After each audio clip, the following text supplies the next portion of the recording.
ایک حکیم صاحب تھے۔ ایک شخص ان کے پاس آیا، اس کے پاس ایک ڈبہ تھا۔ اس نے ڈبہ کھول کر ایک زیور نکالا۔ اس نے کہا کہ یہ خالص سونے کا زیور ہے، اس کی قیمت 10,000 روپے سے کم نہیں ہے۔ اس وقت مجھے مجبوری ہے، آپ اس کو رکھ کر 5,000 روپے مجھے دے دیجیے، میں 1 مہینے میں روپیہ دے کر اسے واپس لے لوں گا۔ حکیم صاحب نے کہا کہ نہیں، میں اس قسم کا معاملہ نہیں کرتا، مگر آدمی نے کچھ اس انداز سے اپنی مجبوری بیان کی کہ حکیم صاحب کو ترس آ گیا اور انہوں نے 5,000 روپیہ دے کر زیور لے لیا۔ اس کے بعد انہوں نے زیور کو لوہے کی الماری میں بند کر کے رکھ دیا۔ مہینے گزر گئے اور آدمی واپس نہیں آیا۔ حکیم صاحب کو تشویش اور فکر ہوئی۔ آخر انہوں نے ایک روز اس زیور کو لوہے کی الماری سے نکالا اور اس کو بیچنے کے لیے بازار بھیجا، مگر سونار نے جانچ کر بتایا وہ پیتل کا ہے۔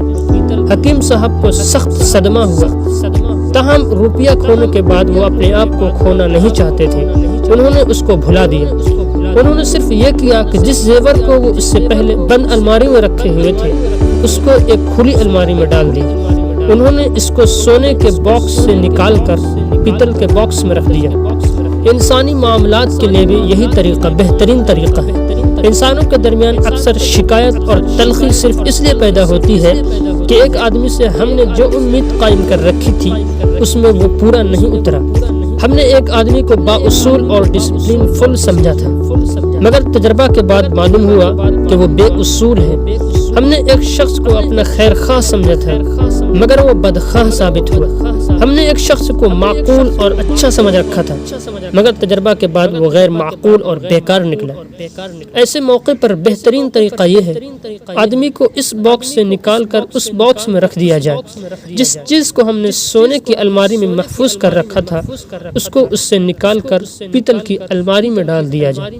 مطلب یہ ہے کہ جب کوئی شخص جس شخص سے کوئی امید لگائی جائے اور وہ اس پر پورا نہ اترے تو پھر ہمیں اس شخص کو نا امید والوں میں شمار کر لینا چاہیے۔ یہ اپنی پریشانی دور کرنے کا بہت آسان حل ہے۔ Thank you, share and subscribe.